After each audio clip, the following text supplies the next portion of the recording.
Welcome to Queener Lax, Lax and Poetic. I'm your host, Bryce Queener. We're going to talk all things lax on this show with some of the greatest personalities in the sport.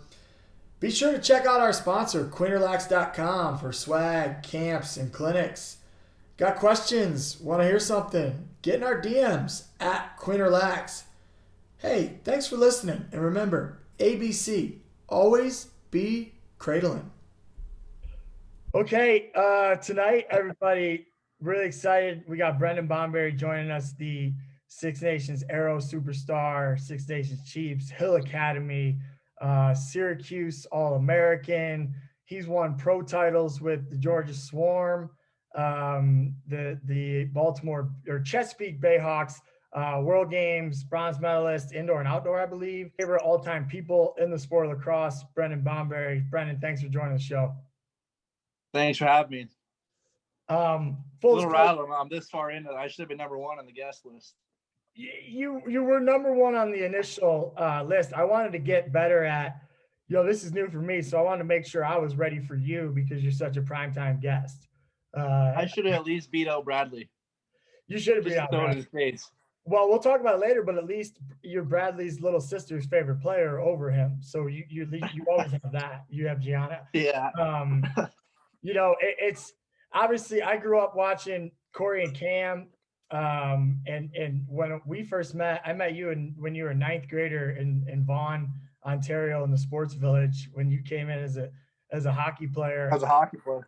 Yeah, I remember Brody told me. Brody's like, you're gonna love it. We got Bomber coming, and I was excited to meet you. But I don't know much about you before that. I remember asking a lot as your coach, but I want to talk about Baby Bomber.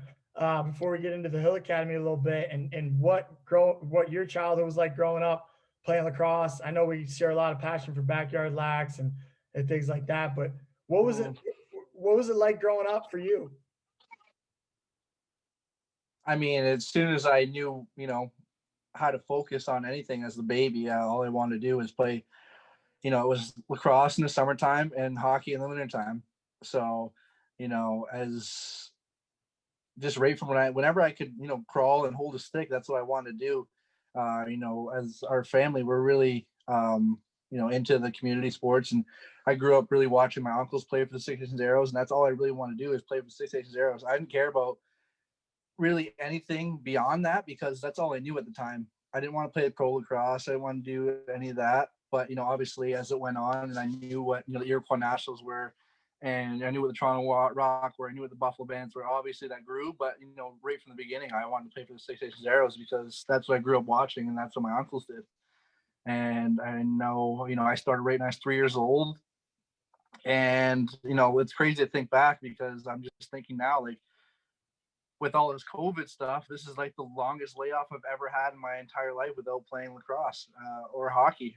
I've always jumped into one or the other, and it's been really just go, go, go. And, lacrosse this night, hockey the next, and just constantly on the run.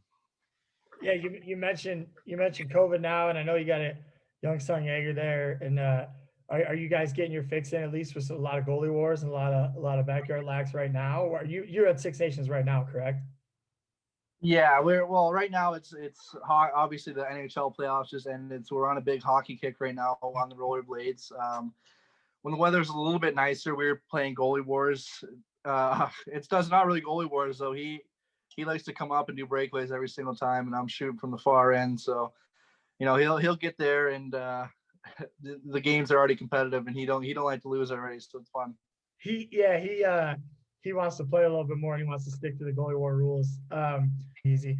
All right. I was wondering today, you mentioned watching your uncles play for the Arrows. I assumed the Chiefs would be your first memory, but you actually remember the Arrows. But, now you got the ILA. Where did you play? You said you started playing at 3, but where was it your backyard? Was it cousins' backyards? Was it everybody's backyard? Like, where was your spot to play a lot? Mine was just my backyard and my grandparents'.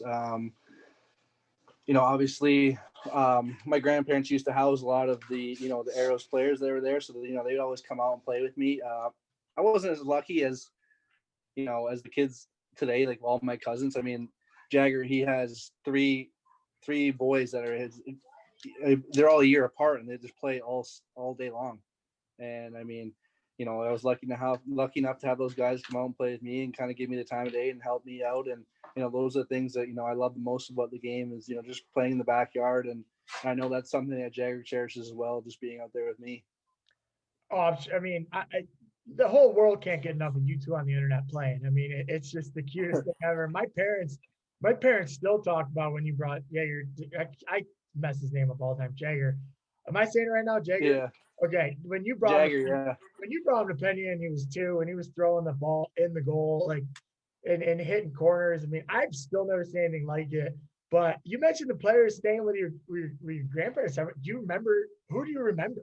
Or do you just remember guys being there? Like I grew up around the game. I just remember like people. Do you remember like was it?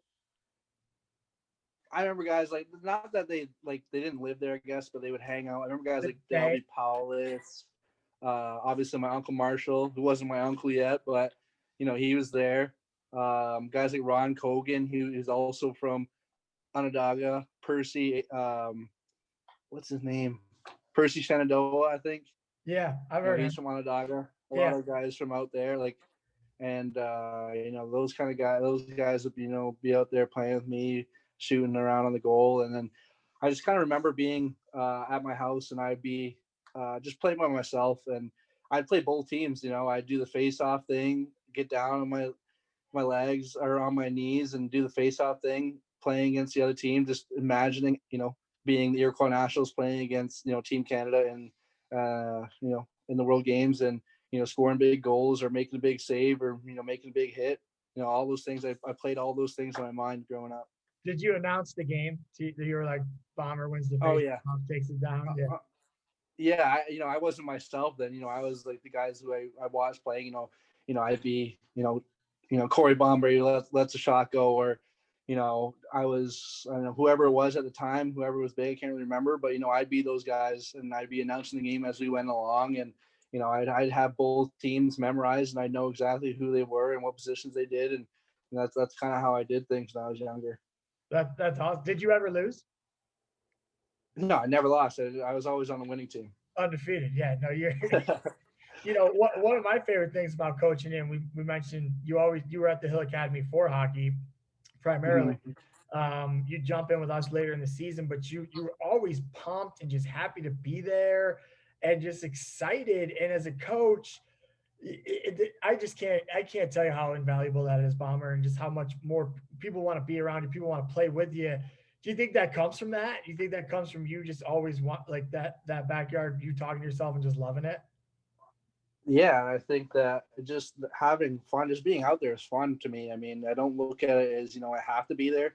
I get to be there. And, especially right now, like I would do anything to be out there. That obviously we always say that's our medicine game, and it really is. And, that's when I have the most fun. We might be, doing the worst drills around the Jays 1,000,000 times, but, right now that'd be so fun. And I'd be doing anything to be digging in and, making those, I swear to God, it was like a 5-foot divot around the goal in the pouring rain. And, those are things I remember. And those are the most fun that, I think back that, when I see guys from the Hill, those are one of the things they point out. Hey, remember that day we did around the Jays 100,000,000 times and in the pouring rain? And those are one of the things that, we always laugh about and we'll always remember.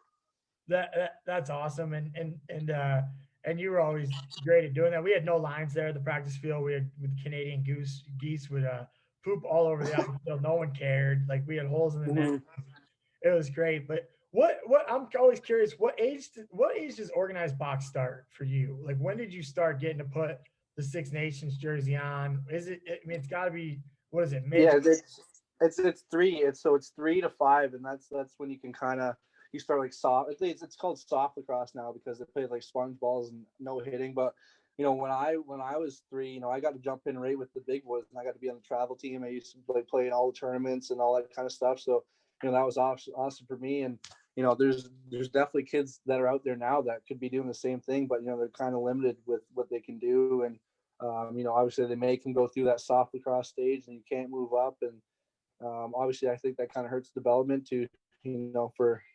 Obviously not that young, but I went through it with Jagger where we spent almost 2 years in playing soft lacrosse when he was way above that level. And I just felt that, he gets way more out of, he learns way more and does way more with me in the backyard than he was at that soft lacrosse where, these kids weren't, up to this par yet. So. Yeah, and you mentioned Bubba being on the show before, and he mentioned being an eighth grader playing against college guys or seventh grader. And that's invaluable, and people just don't. They just put them with their age now and try to soften it a little bit. So Yeah. It's tough. You didn't do that growing up.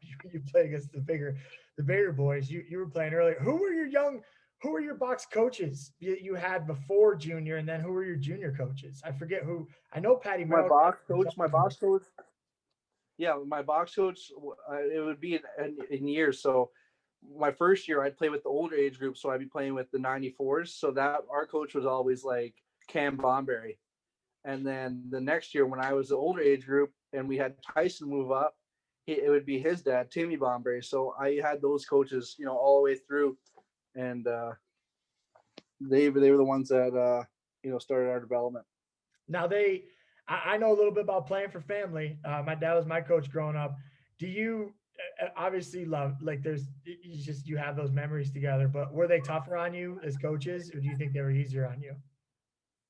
They're definitely tougher. They expect a lot of all of us, but I think that, obviously they're a little bit, tougher on me and Jake, who is Cam's son, and Tyson, who's Timmy's son. They're always, expected a little bit more. And, we were expected to, even though we were so young, to be, an extension of the coaches, kind of help teammates and lead and, do those types of things. And they kind of instilled leadership into us, at a very early age. And, those are the things that we don't really realize at the time. Maybe they're being a little tougher on us, but, now I look back on it and, those are the things that kind of helped me along. Okay. So you mentioned Tyson, Jake. We had you at the Hill, and I would say you three guys, and a lot of the Six Nations players or Onondaga guys that I've played with or been able to coach, I always say the same thing. I'm like, you guys don't play what I call the right way. I mean, if that pass is there, you're already making it. Is that how is that? Is that just through the culture? Is that through everything? How does and maybe I'm just biased, but how do you guys get that? I think it's just watching the game. I think that, when you go to, a junior game or a senior game, obviously, there's some kids running around, but for the most part, the kids sit in those seats and they're watching every single play and every single movement of what guys are doing. So, I think that's a testament to what,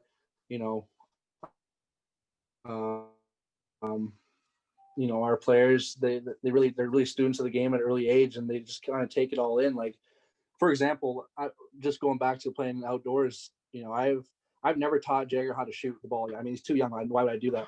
And, I'd be out there playing a net and he's shooting twisters or, really increasing his angle where he's reaching and putting it far or reaching and putting it, short side. Or what you used to tell me, he never goes low to low. He always brings it back high. Like, it just blows my mind that he understands the concepts of deception already at such a young age. And I've never taught him that. I think he's too young for all those, but somehow he picked it up a long way, and it just amazes me. That's fascinating. So when you're watching him understand deception and do different things with his stick, you don't even bother being like, "Nice job, that's what you should be doing." You're just kind of like being proud and being like, "Well, he's already picking it up." Yeah, like it blew my mind. Like I wasn't like expecting him to, we like to throw him and my younger brother who's 12. They kind of go at it a lot. They're like, they're not really close in age, but they're really close, and they like to battle each other on the lacrosse and hockey field. Like, Jagger will, Ryden has to take it really hard on Jagger because he gets so upset when Jagger will, score a nice goal on him or, doing whatever. Like he does ridiculous things like he does, one-handed between the legs, like, and things that you would never, I would never teach him that because I know there's a time and place for it, but he's getting to a point where he does it just to, to be funny or whatever. But it's just crazy that he does those things already. Yeah. And that's just from being in the backyard. It's out of control. I mean, I can't wait to play, but I want to talk more about you. I don't want to just focus on the guy. We could do a whole, we'll probably just do a whole show on him someday, get him on here. Let's talk about the Hill Academy. So fast forward a little bit. I talked about hockey. I actually watched you play hockey when you were in ninth grade. I paid a toonie to get into a game with me and Merrick Thompson went to watch you and the Domi kid who's in the NHL were on the team together, right? Was that Yeah, yeah. and you played against Nick Ritchie, who's on who's he on now? The Bruins? I think he's on the Bruins now. I don't know if he signed it yet or not. Yeah, But last he was on the Bruins. so we went to watch you, and you're good. I mean, now that I know what I was watching, I mean, you're basically playing all NHL guys. So you're there to play hockey. Did you ever think you'd be going to a private school off Six Nations? Like, was that ever, when did that get presented to you? Let's talk about the Hill a little bit. Yeah, I don't really know how that really transpired. I know that, I obviously there were guys there who were there at like the first Hill Academy class with Ryan Burnham and Randy Stotts. And, it was kind of always a thought that, yeah, I'd go there to play lacrosse. But at that point, I know I was all hockey. I was focused on hockey. And, I never really thought that I'd be going to school anywhere for, hockey. It was, I thought that, I would just stick it out in a regular school and keep grinding my way through, the Toronto Hockey League and doing all that kind of stuff. But, those are the things. I think that's where, I really started to realize that, I could be good at it. They basically treat us like professionals, do mooring skate, work on your skills and do all that, do a lift. Then you went to school, and then that night you would have another practice or another game. So, I was really I felt like playing professional lacrosse with some school, or hockey with some school added in. And then you were also playing lacrosse. So kids were there. Most kids were doing one or the other. I only think we had about two, you and pretty much you, Bomber. Devin Shore came around a little bit. He's in the NHL. The Ritchie brothers would play with us, but we always knew they were going to the NHL. Yeah, I think I was the only one that committed to it. Yeah. And you're also playing Back Yard. Yeah, I think that was like one of the biggest fall. I don't know. I don't want to say it's a fall down, but knowing that I had that draw to lacrosse, I couldn't really fully commit to hockey. That it was kind of tough for me. But looking back at it, I don't regret it at all. I love my decision that I made. Obviously it sucks when I see, those guys making a couple mil to play that hockey. But other than that, I liked my decision. I liked the way it played out. That's for sure. Well, selfishly, Bomber, me and Brody, like we wanted you in lacrosse so bad, and I think the game needs you, and we'll continue to talk about it tonight. But we're so happy you're in lacrosse. I think we're lucky to be able to watch you in all these leagues all the time, winning championships, and I think you're doing great things in the game. Let's talk your grade 10 history class. I don't know if you remember this. Canadian history. I'm your teacher. I'm an American. We had you, Zach Miller, Nick Ritchie, Dallas Bridle, Ryan Johnson. I'm trying to remember who else was in Ryan Johnson, James Watson Bag, Daniel Watson Hanks. Bagger, Hanksy. But I don't know if the you star-studded lineup. Every day you and Nick Ritchie, I had to hear you guys say the same thing. Do you remember what you guys fought about every single day? Yeah, I would argue with him that Janner was better than Jonesy, and he would argue the opposite. And I mean, I don't think I'll ever forget that. And he would every day, because Orangeville had made a run, and I think you were probably 14. You were probably just getting on the Arrows then. Yeah. And Orangeville was just finishing their run of Minto Cups. And every day I hear him say, "How many Mintos you got, Bomber?" And now I want you to be able to answer it for once and for all. I'll tag Nick when I tweet this out. We love Nick Ritchie. I wish he played lacrosse too, because he's a dominant lacrosse player. How many Mintos did you end up getting, Bomber? I got 2 now. You got 2, yeah. How many does Nick got? 0. 0. So we put that to rest, because I had to hear that. I tell you, it was every day. It was great though. That was such a fun class, and obviously we'll talk a little Zach Miller later, but having you both on the same team was fun. Okay, I remember when you were playing field at the Hill, you were like, "Hey, I've never really played field." So what was it like learning with all those guys? The different, or just going to play in Maryland? Just kind of talking about the Hill lacrosse experience. Yeah, I think that was my first real taste of field lacrosse. I'd never played. I mean, I played here and there for the Six Nations minor, but no one really was teaching the game the way it's supposed to be played, and all those kind of ins and outs. I always joke, like, to this day, like, I didn't even really know the rules, all the rules and what you could do. I didn't know you couldn't cross check, all that kind of thing. And I remember being in my senior year and Syracuse, I still didn't know some of the rules, and like I'd had to ask, like, what's this, what's that, and and it's very crazy to see how far along I've come. Obviously at first it was kind of intimidating to come out, and I felt like those guys had a couple like grips on field lacrosse. They'd all been playing edge, for most of their life and whatever, and I felt they're more focused on field lacrosse and box lacrosse. And it's funny how things are now. I think that I think coaches are coming up to watch box cross more than they are to watch field, and just to find those, those Canadians or, Iroquois players. And, it was a lot of fun to be able to practice every single day. And they really treated us like we were in college. And I don't think I would have been able to make the jump or play at the high level as I would without the hill and, just teaching me those things and how to play the game properly. Obviously, if I didn't go to the hill, I'd still be shooting low to low from 25. That was my favorite shot that you take. I feel like, Bomber, it's going to go from 12, but not from 25. Yeah, but we love throwing you in as a ninth grader. You'd be with us for like 2 practices. And then looking back, we're playing against some really superstar caliber high school programs. One of the things that you did at the Hill, and a lot of kids did there, and the Back Yard Lax, man, it was every day. And so you mentioned earlier, just for our people listening, so Bomber would go to school, and every athlete at the Hill Academy, and they practice for an hour and a half, and then they go to school. But during the school day, they're also lifting hard with Coach Noble. Those workouts were insane. So you got basically 2.5 hours into workouts already. Bomber sometimes got a night hockey game. But before the night hockey game, there's an hour and a half before study hall, and Bomber would play backyard, either Goalie Wars, and we played a lot of what we call now 3x, but we just played with how many we had. Ryan Burnham gave me this sweatshirt. We had some crazy games with him. Some of the best hands I've ever seen. But how much when people ask you how to get better, how much do you really think it just comes back to that and play that? Honestly, a lot. I think it's everyone thinks it's so technical, but all you really need to do is just get out and play, with your stick and a tennis ball. I think that playing with a tennis ball is like one of the best things you can do. And everyone thinks that you need to do these certain, you need to do 100 things off the wall. But, if you're really just out there, and I think that one thing that always sticks to my mind, even though I'm having fun or, just shooting around, and I might not consider it practice, but just having a purpose. And I think that's something Brody really taught me, and it's kind of stuck with me, perfect practice makes perfect. And I think that, just having that purpose, even though you're having fun, even though you're messing around, maybe you're shooting BTBs, but as long as that has a purpose. All right, I'm fading away from the goal. I don't really have an angle in my wrong hand right now, or my hand. If I throw a backhand here, all right, let me practice that, 20 times. It might be fun.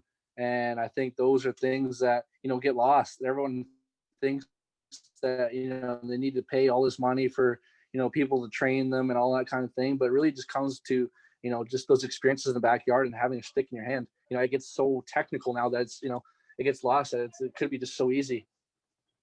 And you see, I know you're going to run them at your camps, and when you teach people how to play, what's your favorite game? Would you rather play a pickup game or Goalie Wars? I'd rather play Goalie Wars. I think that, I think it's me and my brothers play, in the summertime, we play every single day. And, I remember last summer I was playing with Keys, going through a scoring slump, whatever, couldn't score for a couple games. And I came in that night after the game and I said, Ryan, go get downstairs and we're going to play Goalie Wars. And we played for 3 hours, however long it was after, until I could figure it out and, kind of work on, it's a smaller space again, and kind of working on those things. He might not be the greatest goalie or whatever, but, I just kind of understanding what I'm going to do, as I'm shooting, and also helps, as a shooter, you're kind of, when you're in net, you're reading what the goalie sees, and, what the goalie's going to be thinking. And it allows you to think really quickly and kind of, go off that and just kind of react. And I think that's something that, like, again, no one really knows about that, but, those things help. They might think you're just having fun. You might be just screwing around, but, like I said, like, if you have a purpose of what you're doing, I know when I go down there and I play Goalie Wars with my brothers, I'm hitting certain shots that I'm working on. I'm not just, throwing the ball to have fun. I'm throwing real shots that I would throw in a game, and I'm kind of just working on them. Dude, I can't believe you. This is gold. I knew this was going to be gold. I was so fired up to talk to you tonight. And obviously I'm biased. So whenever things are my going the way I want them to go. I like it. But you're in a scoring slump in the greatest league maybe on the planet, and you went and played Goalie Wars with Ryder. I love it. I love it, dude. And I swear to God, yeah. I just I needed to. I mean, I that's the best way I know how. If I went outside and just shot an empty goal, that's not really do anything. I might as well have some fun with it and work on the shots that, I think that will work, and just kind of keep repping them out and have fun while doing it. and now and you're trying to beat him, right? Like you're not letting him win.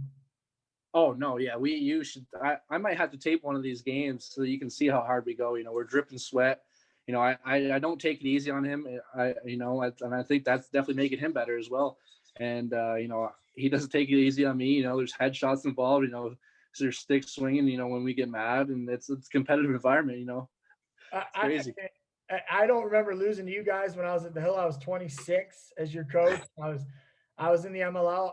It was always weird for me because I'm a pro lacrosse player, right? And I'm playing with you guys, and I'm like, these guys are all better than me. I'm like, I think you guys, your sticks were better, and it made me better. But as I told you tonight, I'm going to play 3x, and the first thing you told me, what'd you tell me? How to run your show in 3x. I said, come out, never play. I mean, how we talk about the private trainers, we talk about the training, we talk about having a purpose and having love for the game. How important is that though? We were just talking about, like, you got to be able to be willing to tell people you're going to beat them and have confidence, right?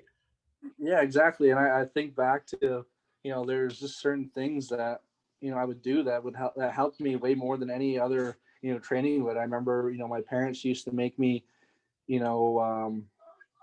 play with my auntie's girl stick with a tennis ball and do those things and do what I would do in a real game with the girl stick and a tennis ball, because there's so much more control needed, and, things are a lot harder. They used to tell me that, they used to tell me that Gary Gate used to do the same thing. So, I would do that because I wanted to be, like Gary Gate and, do those crazy things he does. And those are, there's a method to the madness. Obviously I didn't like it when I was, however old I was. I didn't really take too kindly to playing with the girl stick, but, looking back at it, I'm glad I did. And those girl sticks, I mean, even when you were that age, they were way harder to play with than they are today. Oh yeah. I mean, there's zero pocket in them. There's zero. All right. Okay. So we talked about it, you win 2 Mintos with the arrows. I mean, that pretty much cements you hero status, right? On Six Nations, like that's pretty big, man. Two Mintos. I mean, one is so hard to get. What was that like? What was that run like? I mean, you're just bringing that's such a hard trophy to win, and you're bringing it to Six Nations. How did that feel? Oh, it's unbelievable. I mean, like I said before, growing up, I didn't know pro lacrosse. I didn't know world lacrosse. I knew junior A lacrosse, and I wanted to be nothing more than to be an arrow. I worked my way all the way up. I used to be a ball boy for years and years and years, and until I'd be a ball boy when I was 14 years old, and a couple games later, I was able to get into a game, and it was just crazy how that came full circle. I really just, I didn't do it for money. I didn't do it for anything. I just did it because I loved it. I loved being there. I loved taking those road trips. I loved being around the guys. And eventually it was my turn. So just to see, the community involvement and how everybody, embraces us so much, and how everyone comes out and watches all our games, and, everyone loves us. And, you go out and, I go to breakfast the next morning and people are talking my ear off about the game. I should do this, I should do that. They might be criticizing me, but, I love that they saw it, and I love that they're there. And, it's to be that, it was, if you think about it, I always like to compare it to like high school football in a small town in Texas. Yeah. That's really what it was. We were kind of big time, and, to win the national championship and to bring those Mintos home was, that was everything I really dreamed of. That was my first dream, to win those Minto Cups. I watched my uncles come so close and do all those things for so many years. And in 2007, I got to watch Jammer and Sid and Craig Point and Ben Benevry and all those guys win. And, that's when I really, I knew that there was something I wanted to do and something I could do. And, to see it come full circle and to be able to, be on those teams with so many guys. And, those guys are still some of my best friends that I ever in my life. And it's just one of those things that you'll never forget, that's for sure. And now you're somebody's Sid, you're somebody's Jammer, you're somebody's kid. there's some kids hero on Six Nations now that watched you hoist the Minto. So, and I know, you know, you carry yourself so well in the community and in the lacrosse world in general. I mean, how important is that Mhm. for you to be the next kind of ambassador for your community and be a guy people look up to?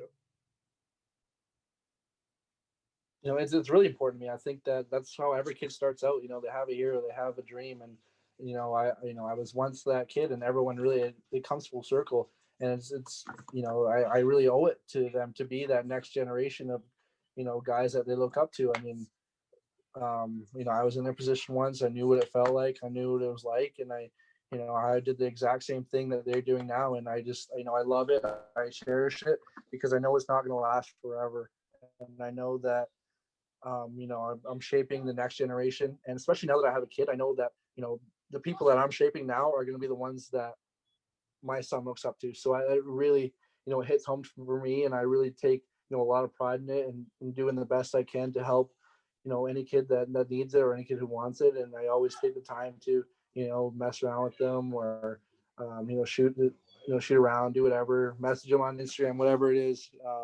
Those types of things go a long way. That's for sure. Yeah, it's huge. And so we talk about, um, you know, doing things that kids look up to. You and well, Zach Miller goes to Denver, then you commit Mm-hmm. after. I think the timeline was he committed before you, right? The year before you. Yeah. So, Yeah.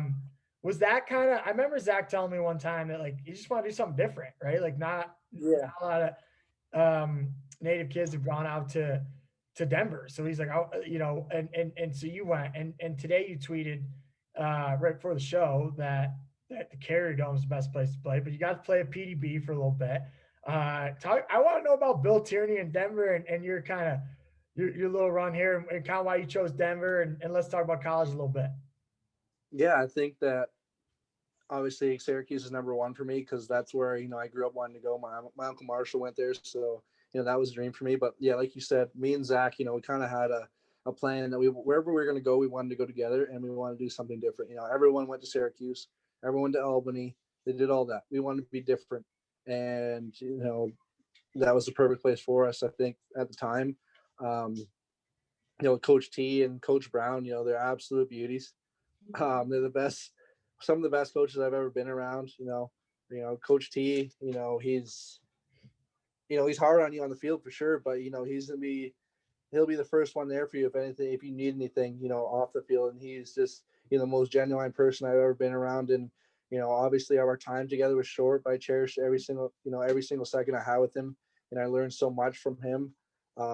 He's definitely one of the greatest lacrosse coaches the game's ever seen, and I'm so happy that I got to be there. It was tough for me being so far from home, and he was like a father figure for me, and he was always there to help me whatever I needed, and he was just awesome. And same thing with Coach Brown, and they really welcomed me in and helped me a lot. Like I said, being so far from home, being homesick, getting through school, getting through, that's the only time really that lacrosse is hard for me. Just kind of, it was just always weighing on me that I was so far from home, and Yeah. I kind of felt all alone, even though I had 53 teammates. But just not having my family. You live with your family and be with your family for so long in your life, and especially as a Native American, um, family is just, I don't know. It's just it's a little bit different. I think it's always been in our genes. It's something that way back when our ancestors, we lived in longhouses. Your family lived together in those same longhouses for forever, and that was the biggest culture shock for me, just not being around them. But I like to say that if my perfect situation would be having the Carrier Dome in Denver, that'd be the best thing ever. That's actually That's awesome. my dream situation right there. That is awesome. And so, um, you talk about the dome, and we talked earlier. I love that you guys went to Denver, but when you transferred home, I mean, I went to Georgetown, the rival of Cuse, and I picked Georgetown over Cuse. I still wish I went to Cuse. I wish I went when I picked Georgetown. It's when you grow up in upstate, and I grew up watching your Uncle Marshall play. Just Cuse is so different. So when you went there, I was just so happy to see you be kind of like we were just talking about. A lot of people get to look up to you again. You're at Cuse now. How fun was that? How fun was your run in it? I mean, you scored so many big goals and you had the celebrations going. And how was the run in the dome? Oh, it was unbelievable. I know those are the times I wish I could go back. Cuse lacrosse is just so big time. Like I feel like it's almost bigger than some professional lacrosse. I honestly feel that. Like it's amazing that like you would never think that a small town in central New York, upstate New York, would be so big time in something, especially in college, and to come out to a field of screaming fans and that know so much about the game. And it was just kind of like Six Nations. I would go out and to dinner or something like that, and I'd see somebody who was at the game, and obviously they'd be telling me, you should do this, you should do that, but I loved it because they knew so much about the game, they cared so much about the game, and I just like I said, it kind of came full circle because I remember watching my uncle there and to be able to play there. And obviously, I kind of wish that I'd been there for all 4 years because my experience is so good. And at the same time, I don't regret my decision to go in Denver for 1 second. Those are, some I still talk to those guys. They're still some of my best friends, some of the best memories I ever had. But it's just like you said, there's something different about Cuse, and it's big time, that's for sure. Well, you get the best of both worlds. I mean, not too many people get to play two of the greatest programs in college lacrosse ever. Or I'll put Denver up there ever. I work there now. Mhm. Yes, that's awesome. Brett, obviously my brother says that when he worked there, he's like, it's the one city in America that like being a lacrosse player is really cool and everyone knows you. He loved living there. Yeah, Yeah. So okay, it's like you feel so relevant. It's crazy, would and to people have the talk to you reserve right everywhere? there and the Scott. What did you say? Would people talk to you everywhere you went in Q's? I wouldn't say everywhere, but like more than they would when I was in Denver. I would say. I think Yeah. that it's just if you're Syracuse, it's a lacrosse school. Let's put it that way. I mean, yeah, like basketball's good and all, but they haven't been in a while, and football's not. They stink. So we're a lacrosse school. So everyone knows the Syracuse lacrosse team, and they care so much about it, and it's just awesome. Okay, so I could talk to you about that all day, but I want to talk to you about indoor. So you graduate, you get on the Georgia Swarm, which basically, I mean, if I was going to make a dream team, Mm-hmm. I might just draft that team. Like the roster of that team is so cool. You play with the Thompson brothers. Then you got Jordan McIntosh, who you play for at the Hill Academy as well. You got Brian Cole. I mean, you got all these guys. Tuts is on the team. Um, talk to me about the team, the culture, Mm-hmm. the vibe. Tell me about that room. Tell me about that room. It's so hard to explain. Like honestly, like my situation was picture perfect. Like going to a team where I had so many familiar faces, players I played with or friends, friends before, and I was so lucky to be able to go to a team like that where I had so many relationships. I didn't really, I never once felt like a rookie. I never felt left out. I never anything like that. They all welcomed me with open arms and never treated me any different. And it was just basically I picked up right where we left off with all those friendships and teammates that I've had before. And, when I think about Georgia, and everyone always asks me, like, do you want to come home, like, closer to home, like, play for Buffalo or Toronto? And honestly, I don't. Yeah, the traveling's a lot, but the culture of our team is it's so tight knit and everyone cares about each other so much that, it's just something so different. I've never been a part of a team, like this before in my life, and I've played on a lot of great teams with a lot of great teammates and coaches and leaders. And, this one by far, I think just blows them away. And, I can't speak enough of the character and the guys that we have in a room. And, just to kind of, for an example, like we have group me, and obviously we've been off for, I don't know, 6 or 7 months now. And I don't think there's maybe been like 1 or 2 days stretch where it's been silent, but every single day, there's something in our group me. There's something, someone's saying something, and I think that speaks a lot to our team. All the other teams, I think that, that would go, being off that long, obviously to be silent, the people would go on for, days not talking to each other. But, I think when I think about that, that's one thing that really sticks out to me, that we're always there for each other. We're always, right there. And, it's something really cool to be a part of. Who's the funniest guy in that locker room? That is a tough one. We have so many funny guys. Oh my God. I would say we lost a good one in Kreppensack. That was tough. He's that funny? I played with him I would say he was probably our funniest guy. Oh my God, he's the funniest guy I think I've ever played. He's hilarious. I think But it's actually I think if I'd had to say, go ahead. Yeah, he was on Ajax Rocks with you. I'm pretty sure. Was he? Okay, you want to play senior? All right, yeah. But who else? Yeah, but I think the funniest guy has to be Shane Jackson. Hilarious. And that was the best. Like him and Krepicek were just together. They were the funniest like guys ever. I'd be nonstop laughing all weekend. It would be crazy. He's cracking you up. You gotta love that stuff. What who plays the music in the locker room? Usually I started. That was a tough one. I came in as a rookie and I got music duty. That was tough. I think that's a position in the locker room that's a tough one. There's so many people to please. I had to give it up. I gave it up to, I think Colsey started up for a little while. And I think recently it's been McIntosh. McIntosh is he plays the old rock stuff. I'm not, I don't care too much, but I don't think rock would be my pick. No, that doesn't strike me as you. Okay, one of the things, I mean, I obviously talked earlier. I just love being able to coach you when you played with us at the Hill, and I just can't. I'm still shocked you did this. Okay, you're an elite scorer. You're an attacker that's an All-American at Cuse. You won Minto Cups with the Arrows. You're on the Bayhawks. You win a title as an offensive player. You go play defense, and I have tried to goat you before, and I'm not going to share it. And I've DM'd you so many times and just been like, I know you want to play offense. And I swear, Bomber, and I want every kid at home to hear this that ever listens. You always tell me I just want to win. I just want to do whatever I can for the team.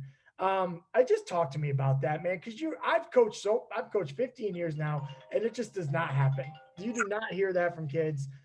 Where do you get that from, and how do you play defense in the NLL? I think that's just just like I said before. I don't have to be there. I get to be there. So that's the biggest thing for me. And I just want to play lacrosse. It didn't matter. I told, when they drafted me, they told me I'd probably be in transition defensive role, and so I told them I didn't care. I just want to play. Put me wherever you want. I mean, if they wanted me to play goalie, I'd play goalie. I just want to play. And I kind of knew going in that, with the stars to the right side that they had Miles, Lyle, Randy, and Zed. And I knew if I wanted a chance to play, I'd have to adapt and, be in a defensive position. And I didn't look at it any other way other than, helping the team, and it would help me. Now I have a new perspective when I go play offense. I kind of what a defenseman's thinking, what they want to do.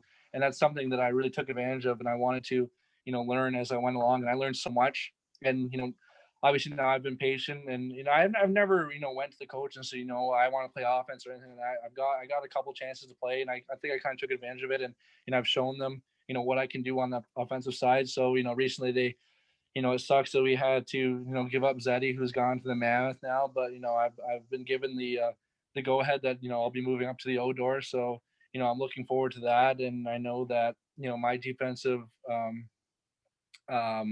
mindset will help me, going into that and what I'm going to do on the offensive side. Yeah, I mean, I just can't tell you how impressed I was with that. And you're a great defender. I mean, you played midi a lot in your career when you're just a great lacrosse player. And that's what I've never understood when people say I only play this or that. It's a whole game. Talk about the MLL title you won. That attack unit you had was pretty neat. And you win one with the Bayhawks, and that was here in Denver. So you kind of come full circle a little bit with that. How fun was that? Yeah, that was awesome. Like I said, I've been pretty blessed with my two pro experiences. That being a part of the Bayhawks organization was awesome. They're definitely first class, and the guys we had were awesome. We didn't have any passengers or anyone that wanted to do things all themselves, and I think that's a big thing in field lacrosse. It's kind of an ego side of the of lacrosse. Everyone wants to do things for themselves and be above themselves, but our team was definitely different, and you saw that we had guys like Steele and Lyle and Heacock and Q as our attack unit. Not many defenses are going to stop that, and I still think that our team could have gave any team in the ML or in the PLL pretty good run for their money, with that team that we had. Yeah, and I think you nailed it. It's the team, it's the chemistry. You talked about with the Swarm, you talked about with every great team you've been on. The Mintos, it's team chemistry. It's not just guys trying to do their own thing. All right, let's talk Mhm. world games for a minute. I um, you know, Iroquois is my favorite team. That's who I root for, just from being able to Yeah. coach you and Zach when Zach's on the team. And this summer I tweeted when the stuff was going on Twitter. I was like, I don't even care what Mhm. the rule is. What I'm like, can't like, why is this team ever not just automatically in the games? Does it take away from your focus? Do you get are you focused on how you can fix it? Are you just annoyed? Are you happy that you're in and over it? What are your thoughts on this whole dilemma? Yeah, I think it's definitely annoying, and it definitely takes a lot out of us and that kind of thing. But we think of it as it's bigger than us. Um, it's not just about the game of lacrosse. It's about our people and about you know us being able to travel on our passport sets a precedent for the rest of the our people who hold Haudenosaunee passports. So we're really using this game as a vehicle to be recognized amongst the world, and that's the biggest thing. It don't matter how many games we win. It don't matter how many medals we win. It's just being at a world game, in Israel or Finland or Tokyo or Australia or anything like that. Just being there on that soil, traveled on our passport, that's a win in itself. So, you know, that was the biggest problem issue with us being left off. The Birmingham games, World Games, is that that was right in our backyard.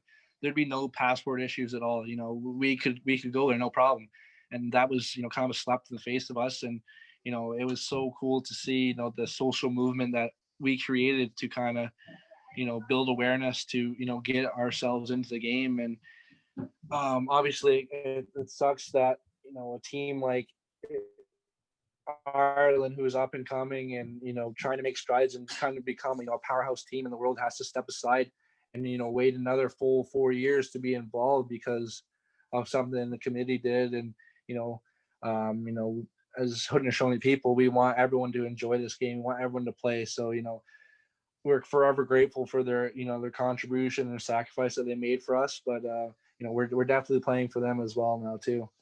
Yeah, and you've started um I don't know, a company, a camp, Turtle Island, and I think it's kind of, I think you've said you've done this to, I think you're growing the game, but also grow people's knowledge of your people. And is that really why you and Randy have started Turtle Island? What is, I mean, I might have called it the wrong thing. So what is Turtle Island, and what are you guys doing?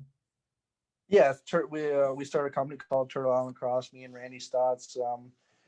We started off as we just wanted to have kind of be mentorships and training for kids in Six Nations and surrounding areas, Indigenous youth.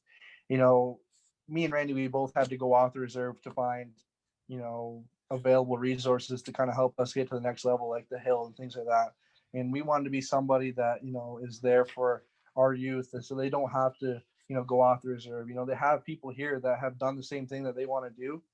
We should be there to help them. Because we were once in that position, like I said before, and that's part of it. And the other part of it is that we want to grow the game, and I think that starts with growing people's knowledge of the history and our culture and our traditions and that type of thing. And I think there's so much room for growth, and I think that's something that our world needs, is more understanding of other people's traditions, other people's cultures, other people's traditions. We're such a diverse society that we need those things. And another part of it is we want to do a cultural sharing. So we don't want to just go there and teach them our culture. If we go to Ireland, we want to learn their culture as well. We want to be embedded in that. Or if we go to Mexico, we want to learn their culture and do those types of things, so we can bring that back and show people what we've learned. And just kind of just a big cultural sharing that goes a long way. And I think that that's why our game is so much different than all the others. Basketball and hockey and football, they don't have that cultural tie that lacrosse does. And I think that's so important. And not a lot of people know that. So, we're really trying to build that and show people that, our game is different from others, and it can be, and that's something that we need to do. And that's why, obviously recent things, I won't really bring it up too much, but things on Twitter kind of set me off that, people are playing this game and they don't understand the cultural significance to, the things that have happened. And especially for people to be able to play this game, this game could have been lost if, who knows, a couple of other events that would have happened, without, our people's resilience, maybe this game isn't here. And, I think we should be appreciative of that. And, hopefully people do now that, there's a little bit more, social awareness on Twitter and things like that now.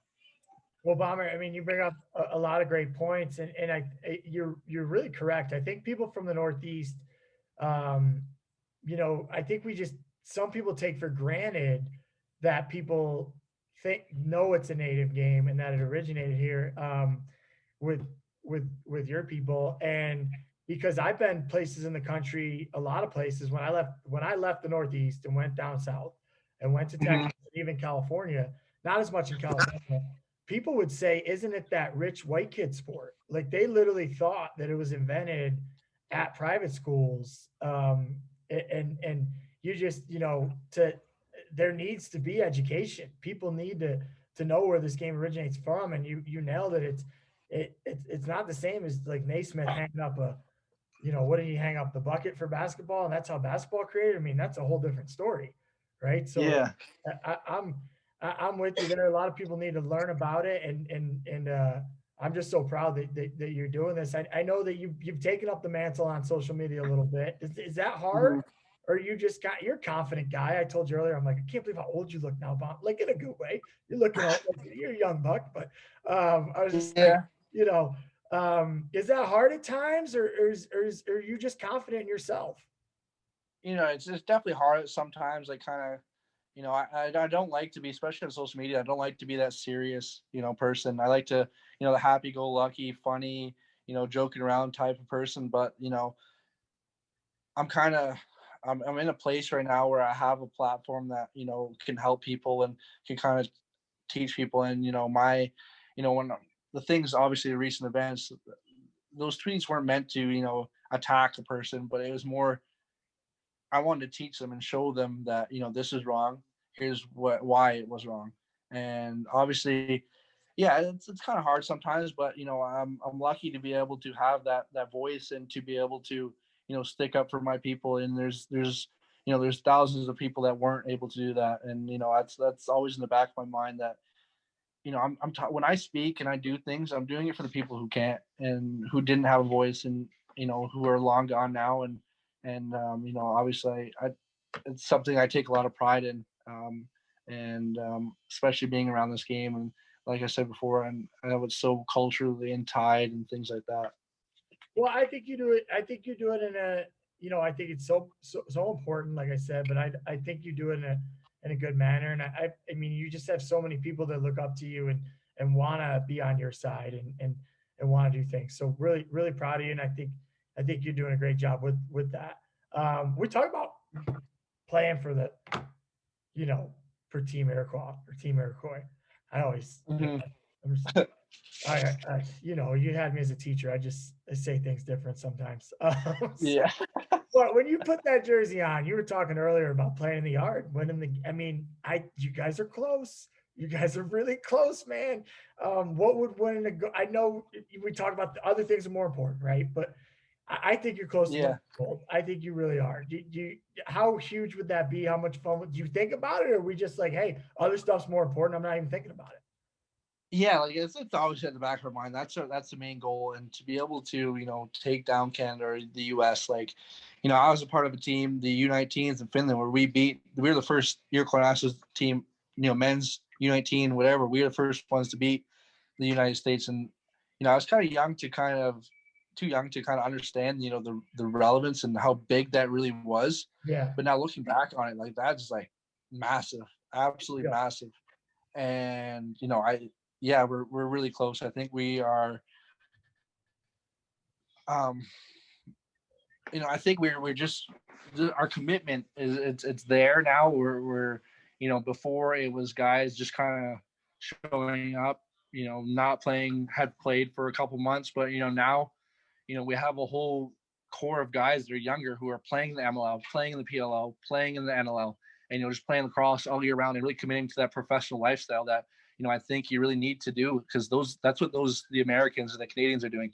And, I think everyone's, I'll be the first to say, we're not the types that are, really into working out and doing all that stuff. But, now I've seen it grow. I've seen how important it's become, and I've seen how everyone's really committed to it. And I think that, these next couple of games, we're really going to take a big stab at it. And I think that, like you said, like we're underdogs. I think the U.S. and the Canadians, they really overlook us. They think we're kind of a threat, but they know that they can just beat us.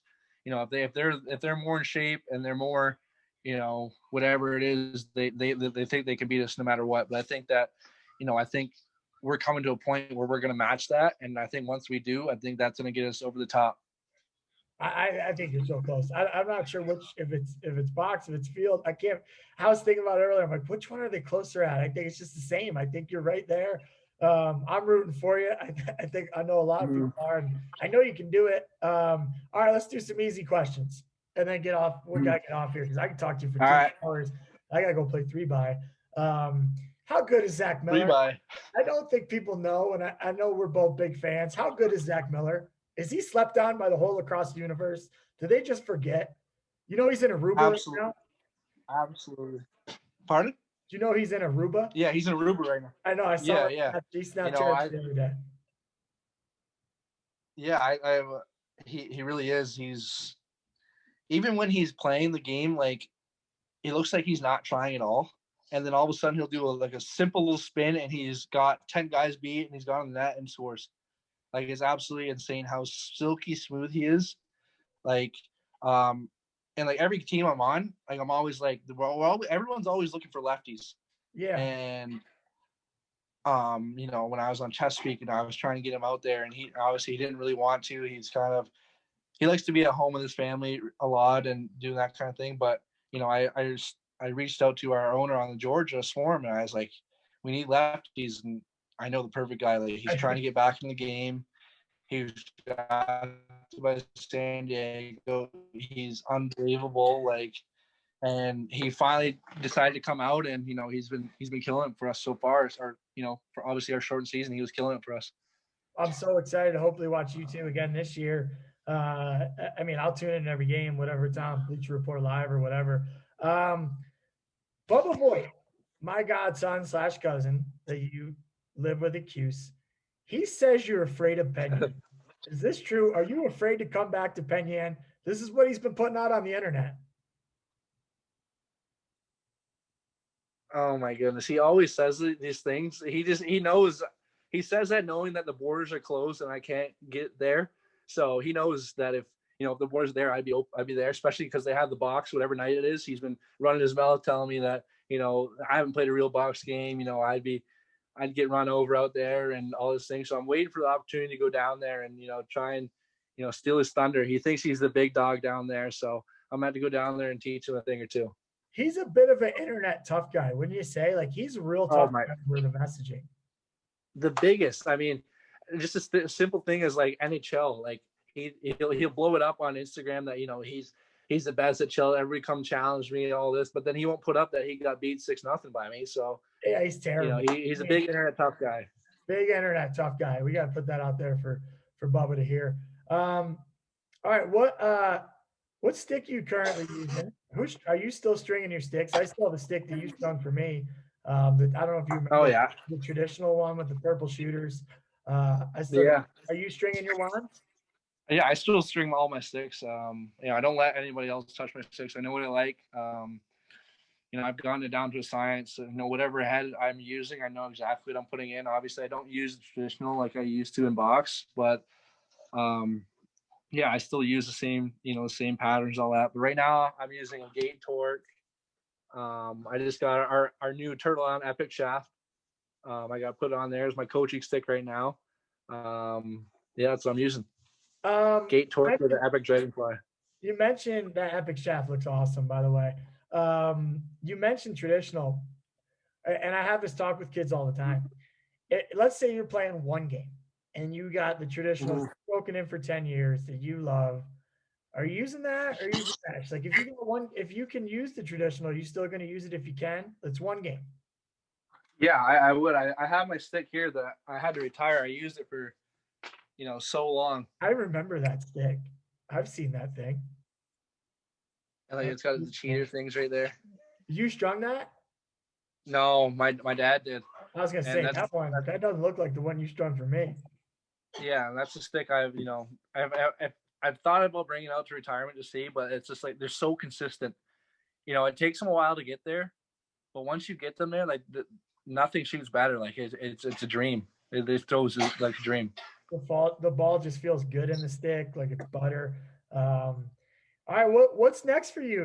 This is the longest you've been without Lax right now. You said you're playing a lot of golf. What's next on the horizon? Anything you haven't done lacrosse wise you're looking for? You coaching? No, not right now. There's not a whole lot to do just because of the whole restrictions of COVID. Hopefully we'll get out to do some camps here in the new year. We're kind of just with Turtle Island, we're kind of laying low right now to hopefully, get out and do some things in the new year. And, hopefully we'll have a decision out to see, when our box will start up. That's the biggest thing. And, hopefully we're just, we turn this new year and everything's back to normal and we can get back to playing lacrosse. Right now it's kind of boring, just, playing golf and, hanging out at home and doing all that kind of thing, just kind of relaxing, waiting for the game to come back. All right, man. Well, anything and just being a key dad. Anything you got to add for youngsters out there listening? Or, I like to say the ABC always be cradling. I know you listen to the show. You've heard it. What do you got any advice for the young bucks?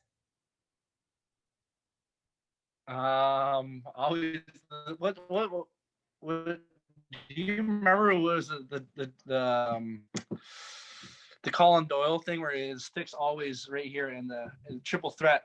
Triple threat. You can pass here, you can shoot here, you can do whatever. It's a triple threat. Always have your stick up in the box. Triple threat. You play that way. You're right. All right. Well, hey man, I really appreciate you doing this. Love being on the chat, Lax, with you. I'd do it for another hour, but I'm going to play 3x. And I can't wait to get you out here. Well, I want to play 3x with you in Denver. Yeah, I'll definitely be out there. I'll be hopefully maybe we'll be on team so we can take it easy on you. I appreciate that. Well, thanks, Bomber.